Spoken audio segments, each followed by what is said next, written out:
What's happening? A happy Monday to everybody out there watching, listening to this podcast on a Victory Monday. Before I get to a lot of thoughts, your super chats, already a couple of super chats coming in. I'll get to those in a little bit. Don't forget to help us out.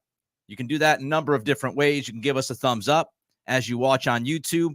More thumbs means more likes. More likes means more eyeballs. It's all about engagement. Of course, you can throw a comment in.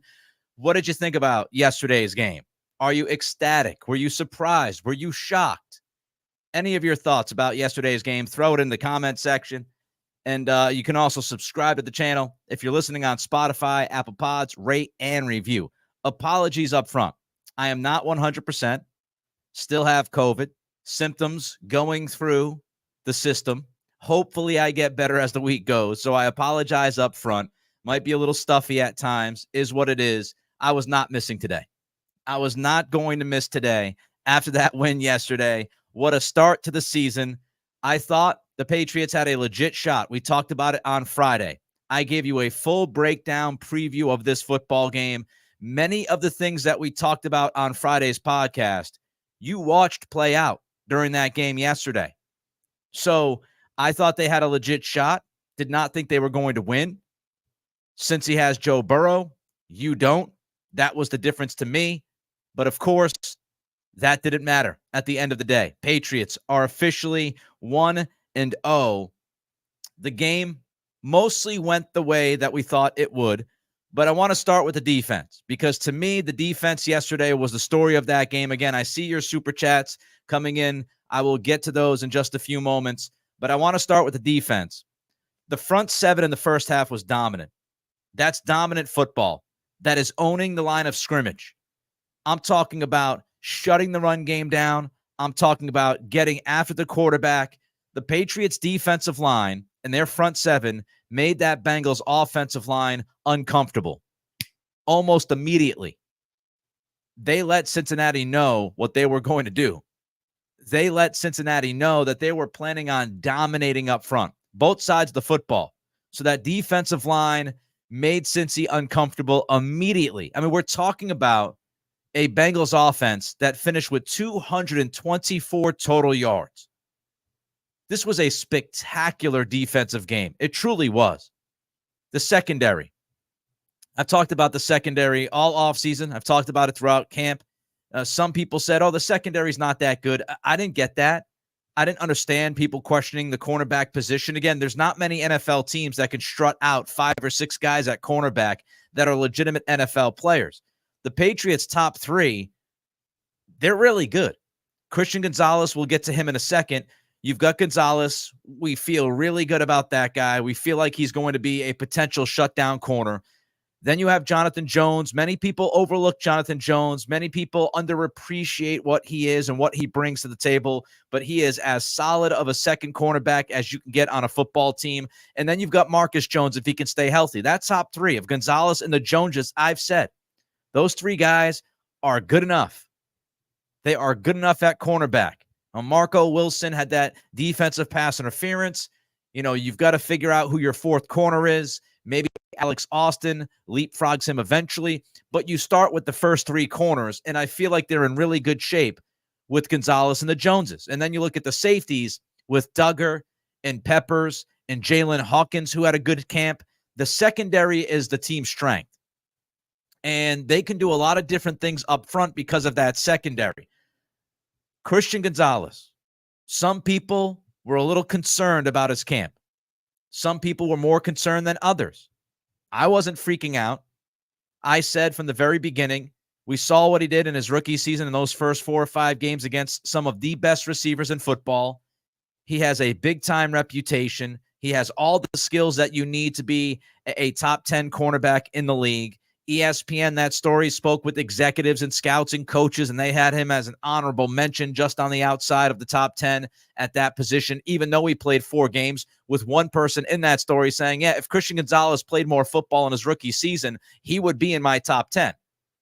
So Christian Gonzalez against Jamar Chase, exactly what you want to see week 1, right? A tremendous challenge. Yes, Jamar Chase missed all of camp, but he's still one of the best receivers in football. And what we saw was Gonzalez traveling with Chase a decent amount yesterday. Evan Lazar posted this. Gonzalez lined up over Chase on 20 of his routes on Sunday, 7 times in man coverage. If you're wondering, Chase ran a total of 28 routes yesterday, okay? That was per Phil Perry.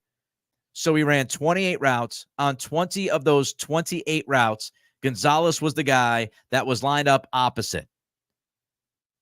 Chase's statistics against Gonzalez yesterday, 3 catches, 15 yards. And this just continues what we saw last year in the first month of the season. Gonzalez against some of the very best receivers in football more than holds his own. And yesterday, he held his own against Ja'Marr Chase. You give up 3 catches for 15 yards against that guy on 20 routes. That's an incredible job by Gonzalez. He had a really good day yesterday. And then you had Kyle Duggar with 2 important plays, right? I mean, he did a really, really good job forcing the fumble at the goal line. I mean, he did a number of different things during yesterday's game that were impact plays that would bother, right? That would bother Cincinnati's offense. So I thought Duggar, he played well enough. And when you've got Gonzalez playing the way he was playing, you've got Marcus Jones and Jonathan Jones playing pretty well. You've got those safeties. Joe Burrow, he threw the football 29 times, and he was very efficient, 21 of 29, but he only threw for $164. And there was one statistic I didn't get to during Friday's podcast that I wish I got to, and that was the fact that the Bengals last year, they were 20th in the NFL in yards per pass attempt, under 7 yards per pass attempt, 6.9. So this is not new to the Bengals offense. When you think about the Bengals, you think of Chase going deep, you think of T. Higgins going deep, you think about Joe Burrow and his great accuracy and him having the capability of throwing the football downfield accurately. But this Bengals offense, you go back to last year, 20th in the league, yards per pass attempt. So it's not like that offense last year was super explosive. Now, some of that obviously had to do with Joe Burrow only playing 10 games. We understand that. But yesterday, it was more the same. They averaged yesterday 5.7 yards per pass attempt. That's pedestrian, especially when you have Burrow. Just not big plays all day. Just not really any big plays. It was a bad day for Joe Burrow. When you look at EPA, which is expected points added, a metric used in the NFL to measure how well a team is performing relative to expectations. It's a play-by-play measure that quantifies how many points a team should be adding to their total. So when you look at yesterday's EPA among quarterbacks, Evan Lazar posted this today. Joe Burrow was 6th. He was sixth worst in EPA yesterday at minus 13.8. Almost minus 14 points added from Burrow. He had a bad day. And yes, some of that has to do with T. Higgins not being out there, but it also has to do with the ability of the Patriots front to get some pressure, and it also has a lot to do with that secondary doing its job, led by Christian Gonzalez versus Ja'Marr Chase. We're going to keep on going. We have a lot to cover. Don't forget to like, comment, subscribe, rate, and review as we continue to push forward here. A Victory Monday on the Nick Cattles Show. Thank you, as always, for joining me. Before I get to the Super Chats, just some other things about the defense that stood out to me yesterday. Downhill. They played downhill. They played fast. They played aggressive. Jonathan Jones on 4th and 2. Spectacular play. You want to talk about playing aggressive? You want to talk about getting downhill? You want to talk about perfect tackling? We've talked about the idea of the Patriots tackling over the last few years. They've been one of the best tackling teams in football. That's a major reason why they've been a really good defense. They tackle well. And yesterday, I mean, my goodness, how many missed tackles did you see yesterday? I didn't see many at all from the Patriots. Marcus Jones going downhill, making a play on 3rd down. Jonathan Jones on 4th and 2. Jawan Bentley had like 11 or 12 tackles. This defense was playing downhill, aggressive, fast, sure tackling.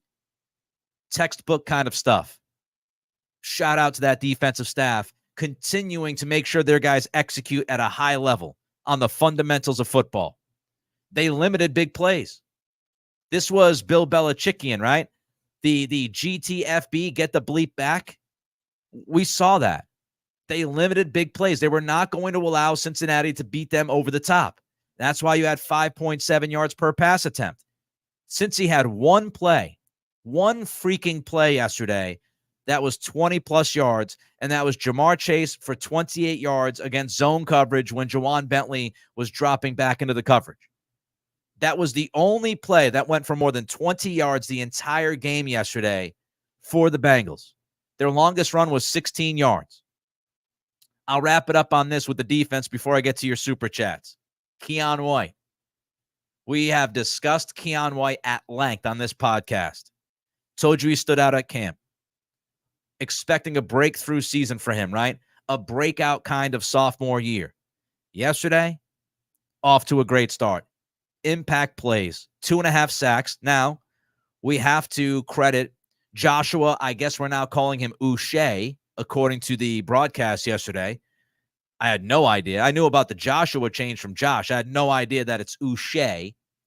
But Joshua Uche really gave 1 sack to White, right? He got the pressure. I think it was on old friend Trent Brown. And Burrow had a scramble.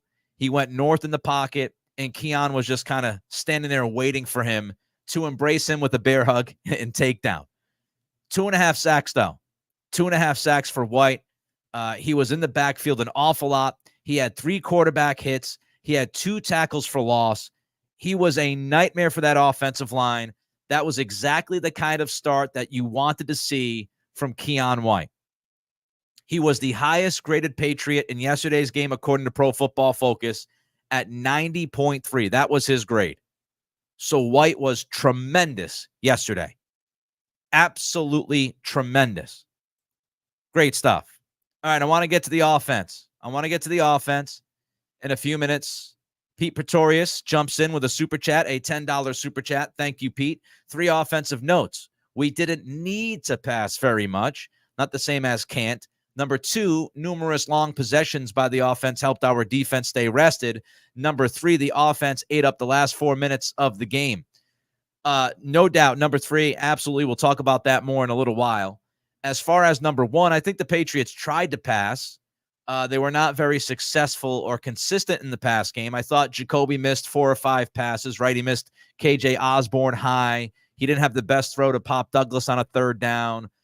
He missed KJ Osborne again, going on a crossing route. That was more on the pressure than Jacoby.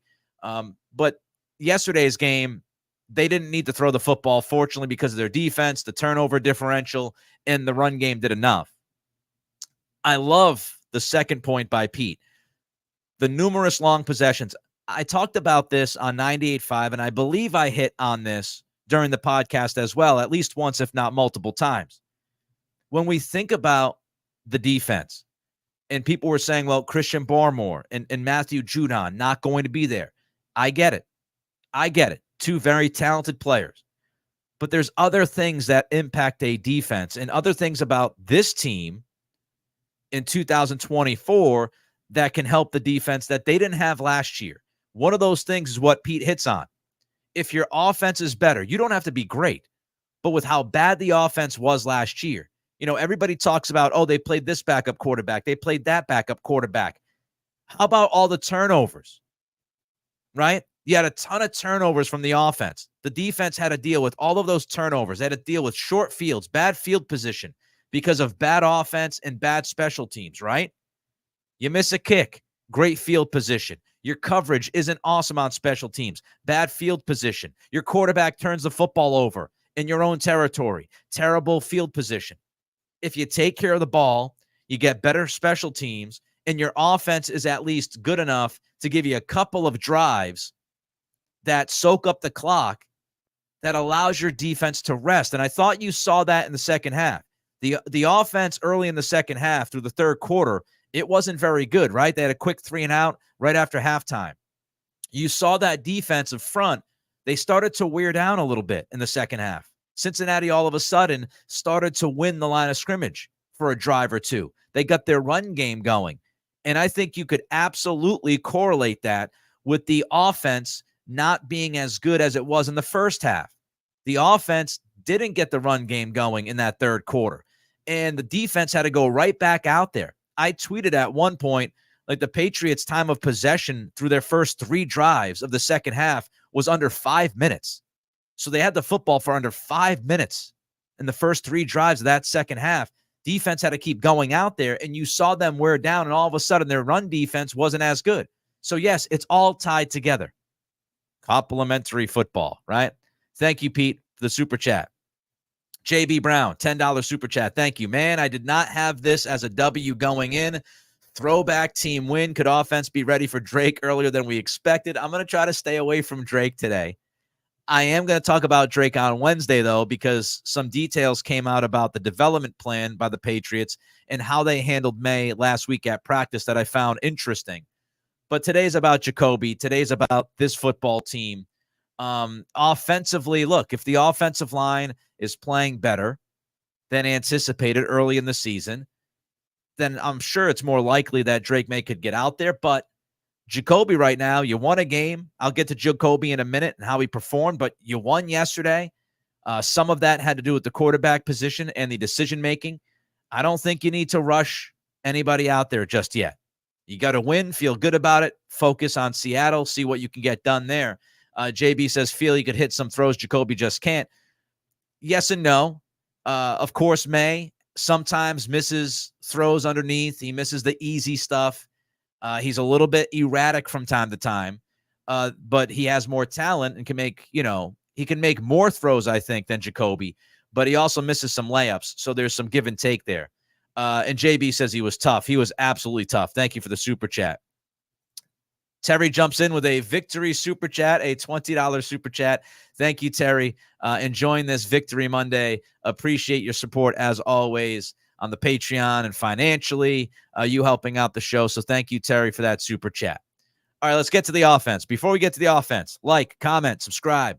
Do those 3 things for us. Tell some friends, tell some family. We need to get the numbers going here now that the season has kicked off. So like, comment, subscribe, all of those things help us out an awful lot. Doesn't cost you a dime. Doesn't cost you much time. If you're listening on Spotify, Apple Pods, of course, my friends over there, you can also comment. I see those comments now and can actually reply to those and rate and review. So thank you for all the support. Let's keep on trucking here and get to the offense. I would say the offense yesterday did good enough, right? They did enough. They did enough to win the football game. Yesterday's offense is not, the type of offense that you're going to win 11 games in 2024, not in this NFL, unless your defense is historically great.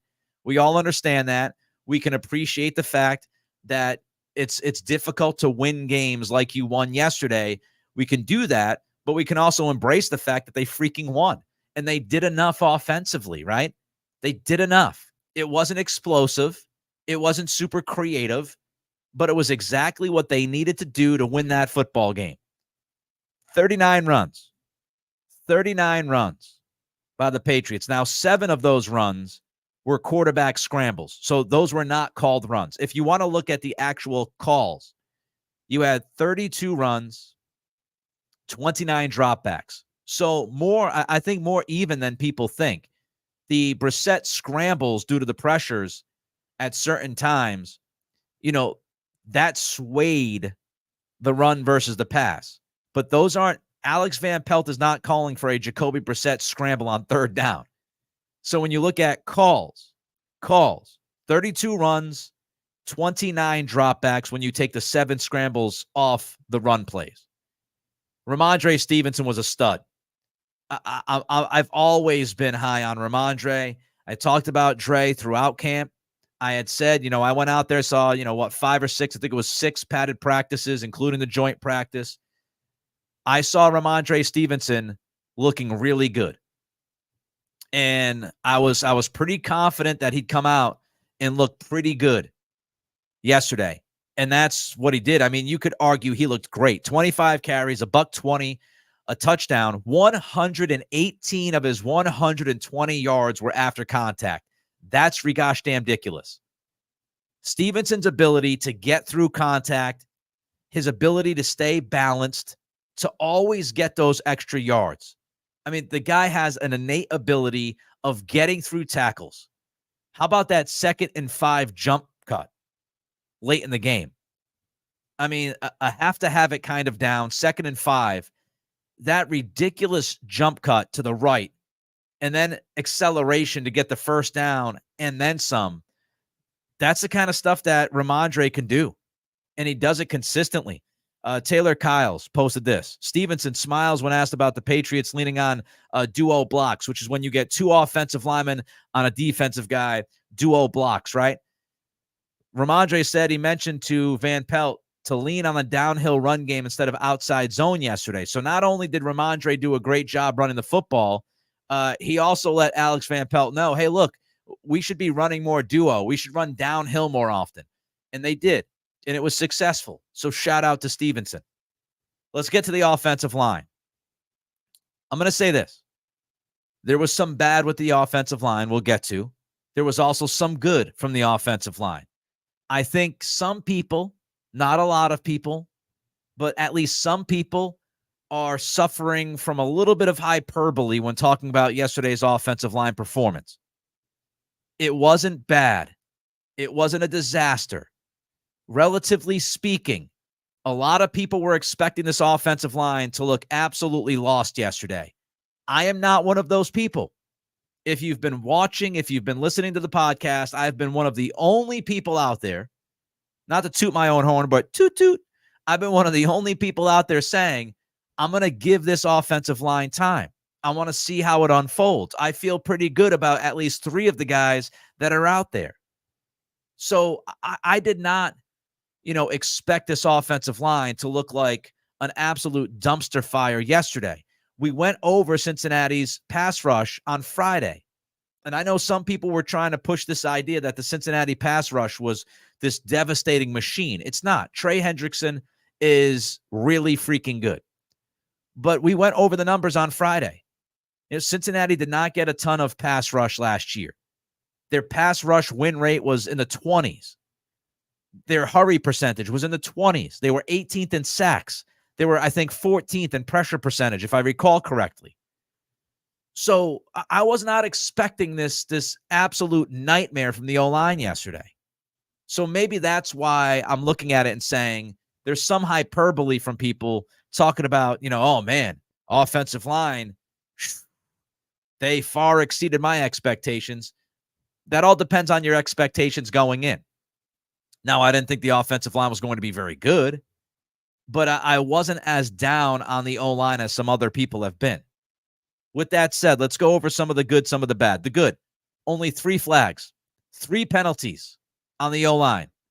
One of them was Vidarian Lowe's false start, which you could almost understand. It's his first snap, right? In a game this year that actually matters. He missed some practice during the week. So I think he was kind of ready to go, like Del Pettis on the kickoff, right? A little bit of excitement, a little jazzed, and false start. That was one. David Andrews, illegal man downfield. Not worried about that. Andrews is not going to get flagged a lot this year. And the third flag was actually an intentional delay of game. So you don't even have to count that one. If we want to get technical about it, the O-line had 2 penalties called on them yesterday. That's a great job. That's a great freaking job. Not many pre-snap penalties. Fantastic. Cleaning up the operation. No illegal formations, right? So that was good.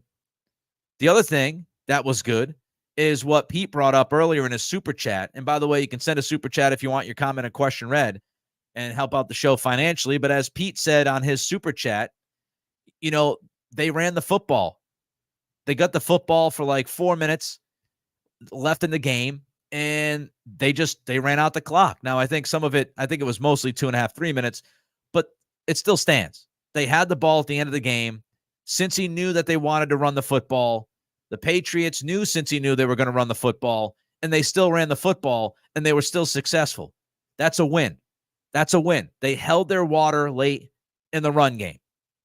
Were they blowing guys off the line of scrimmage consistently? No, but they were holding their water. They were giving Rhamondre enough space to operate. So late in the game, very good job by them. David Andrews, Michael Wenu, Pro Football Focus says that neither guy gave up a single pressure in yesterday's game. No pressures on Andrews, no pressures on Wenu at right tackle. I've said it. I believe that Michael Wenu can be a good right tackle. Great right tackle? No. Against certain matchups, he will struggle. Speed matchups can get him at times, of course. But overall, Onwenu is a good right tackle. Yesterday, he gave up 0 pressures on the right side. That's great stuff. Now let's get to some of the not so great. The offensive line gave up 7 quarterback hits. That's a lot. The offensive line allowed 5 tackles for loss. That's not great. Some other stuff about yesterday's game from the O-line. Out of 39 running backs, and this was from my buddy Greg Bedard, out of 39 running backs, Gibson and Stevenson were 38th and 36th in yards before contact per rush, which means a lot of yards after contact. In the run game, there were a lot of yards after contact. Now, some of that is allowing a one-on-one and, the would-be tackler gets his hand on Stevenson, but Stevenson breaks through. So some of that could be misleading. But the bigger picture is the bigger picture. A lot of the running yards from Stevenson yesterday came down to Stevenson. Again, 118 of his 120 were after contact. So the run game to me was more about Stevenson than it was about the offensive line. Offensive line had good stretches, right? But to me, it was more about the running backs. Stevenson was 3rd in the NFL yesterday in yards after contact per rush attempt. He had almost 5 yards a carry after contact, which is just outrageous. Gibson was 14th in the NFL in yards after contact at 2.86. So shout out to those guys doing a good job fighting through contact. Here's another thing. I mentioned David Andrews, 0 pressures. Michael Wenu, 0 pressures. Wasn't the case for the offensive line in totality, though. Alex Barth posted this today. Brissett was pressured 13 times in the game yesterday. 46.2% of those pressures came from the left tackle spot. No bueno. Over 15% from the left guard spot. 38, so that's Michael Jordan, right? 38.5% from the right guard spot. So your pressures, 7% or almost 8% from the quarterback. So the pressures yesterday came from left tackle and right guard primarily. Michael Jordan did a good enough job at left guard. Your 2 issues were right guard and left tackle. Hello, Chuks Okorafor. Chuks was a disaster yesterday. Benched after 12 snaps. This from Doug Kide. Next gen stats. Trey Hendrickson had 3 pressures on 5 snaps against the Okorafor. That's awful.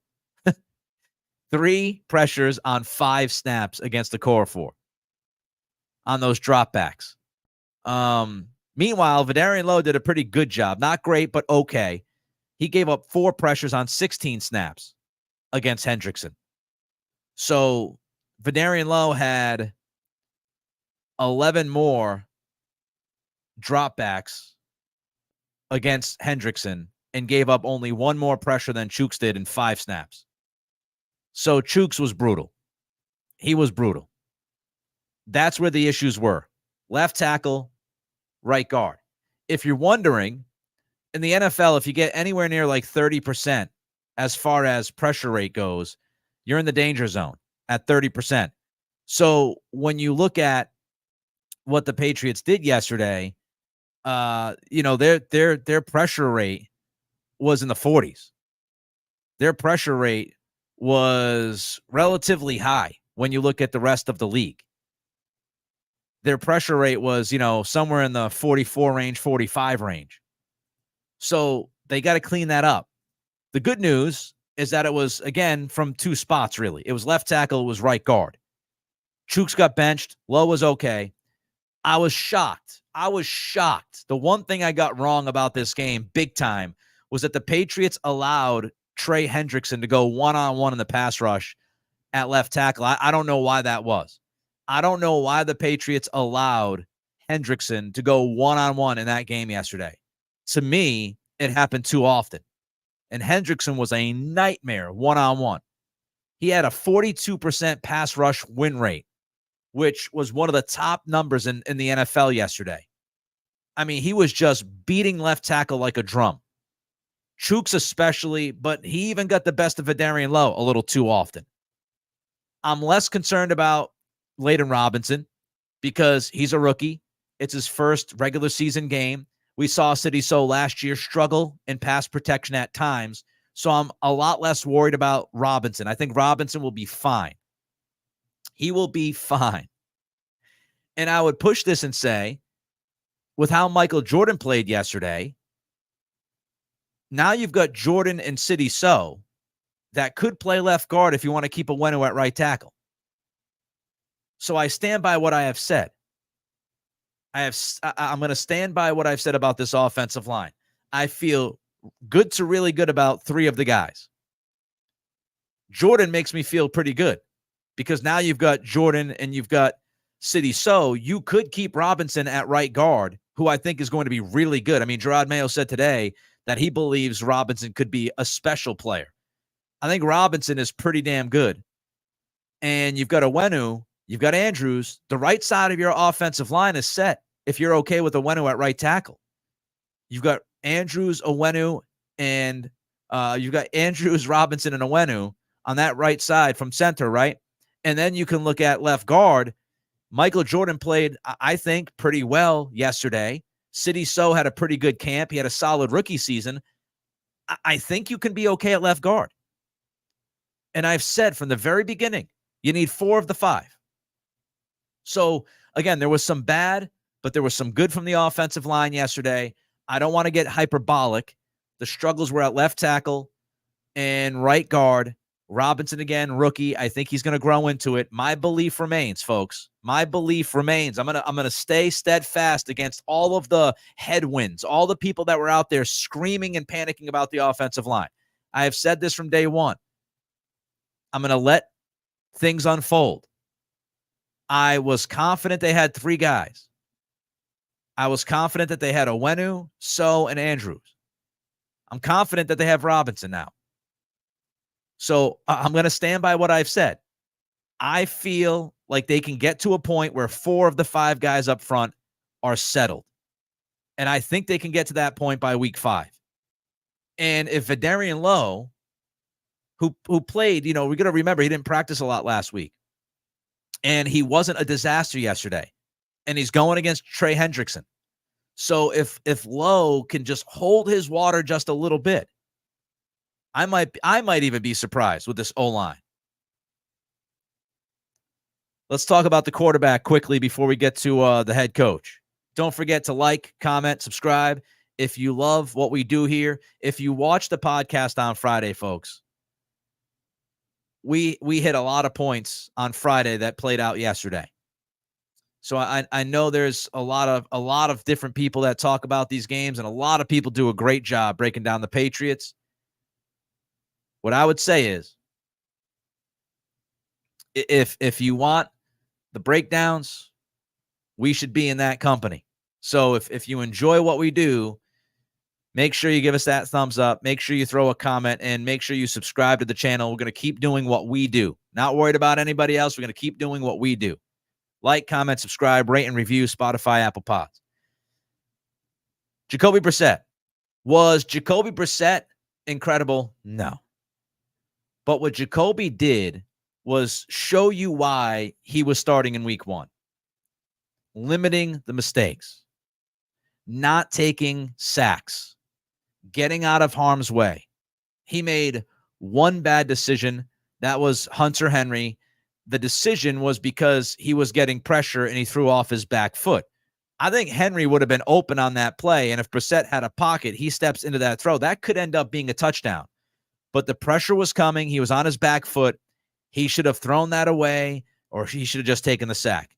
That was really his most egregious decision all day long. Brissett was solid. He gave you what he needed to give you. He gave you a number of different scrambles, right? He ran the football, and he got 2 or 3 first downs off of big-time runs. He was decisive, I thought, against the blitz. He wasn't getting hung up. It looked like he knew what Cincinnati was trying to do. So, he got rid of the football in a timely manner. He operated the offense. I thought he showed tremendous poise and toughness in the pocket.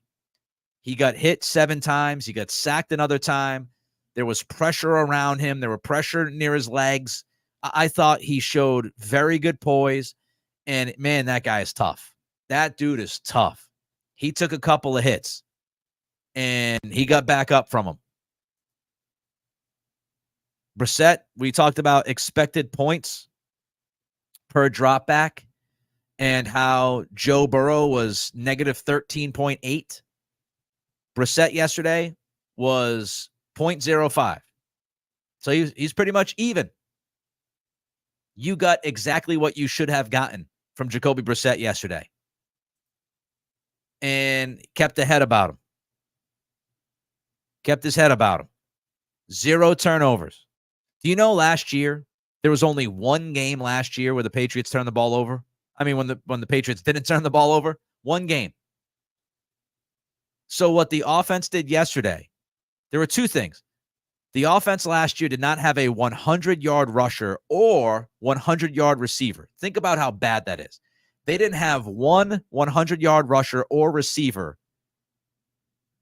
in last year's 17 games. Didn't happen once. Stevenson broke 100 yards yesterday. Already done. The Patriots had one game last year where they had 0 turnovers. Yesterday, 0 turnovers. Last year, if you're wondering, it was week 3 at the Jets. They didn't turn the ball over. The Patriots had 290 total yards of offense. That would have been the 8th most last season. So was it great? Was it explosive? No, but it was good enough. And I thought Brissett played a smart football game, which is the reason why the Patriots would tell you that they haven't gone to the rookie yet, right? The idea is that Brissett will take care of the football. He'll play smart. He'll understand what defenses are throwing at him. He won't try to do too much. And that's what we saw. That's what we saw. All right, let's wrap it up today with Jerod Mayo. Mayo had a great day. He had a great day. The sideline reaction after the game, or as the game was ending, told you everything you need to know about how these guys feel about Jerod, right? He's their guy. He's 100% their guy. They have bought in fully. They believe in the coach. And that reaction yesterday, to me, spoke volumes about how those players feel about this coaching staff. It doesn't mean they're going to win 11 games, but it means that they believe. And the most important thing that a rookie head coach can do is get his guys to believe in the staff, to believe in the vision, to believe in game plans. And yesterday, the team did. We talk about the flags on offense. The operation was mostly clean. I also love the fact that they did not wait to pull a core 4. I don't know if that was Mayo. I don't know if that was Van Pelt. But whoever made the decision to pull the plug on a core 4 after 12 snaps should be given an award. That was a very short leash. Vidarian Lowe had not practiced a lot last week. They trusted that Lowe could get into that game and hold his ass and not be a disaster. They saw what was playing out with Chooks, and they said, we can't survive this. We cannot have this game for 60 minutes be Trey Hendrickson putting Chooks over his knee and slapping his bottom as he continues to get to the quarterback. So the decisiveness to pull Chooks and put Lowe in there, that's a great call by the head coach. And you got to give it to Mayo. I don't know who initially brought it up. As I said, I don't know whose idea it was, but for Mayo to say, yes, let's do it. Let's pull the trigger. Let's get him out of the game. That's a decisive decision by the head coach, and it was done at the right time. So that was great stuff. We talked about end of half clock management. Mayo struggled at times in the preseason with timeout usage. I thought he was perfect the end of the half yesterday. Cincinnati used all their timeouts. Mayo let the clock tick, tick, tick, tick, tick, tick, tick. Took a timeout with 1 second left. Then they ran another play. Then he waited, took a timeout. 3 seconds left or so on the clock. kick the field goal, going into halftime, getting the ball back to start the third quarter. That's the clock management, the game management that you want to see. He didn't do a great job of that in the preseason. Yesterday, he nailed it. That's an improvement. Loved it. The tone from the team comes from the head coach, right? The physicality. The team was physical yesterday, playing downhill. They were prepared. They were so prepared. They were prepared X's and O's wise, and they were prepared from a conditioning standpoint, which Mayo kept hammering during the week. We're going to be more conditioned. We're going to be more physical and more conditioned. And Taylor Kyles posted yesterday that Jabril Peppers said that no team he's been on practices like the Patriots from a conditioning and tenacity perspective. Jerod Mayo put these guys through a very difficult camp. And because he did that, they were physically and mentally ready for yesterday's football game. Cincinnati was not. That's a credit to Mayo and his staff. That tough camp got them ready for week one. Great job by the staff. Great job by Mayo. They played aggressive. They played fast on defense. That's what Mayo wants. They played smart on offense. I mean, you go through the game plan. Let your defense lead. Check. Take care of the ball. Check. Run the football. Check. Be the more physical team. Check.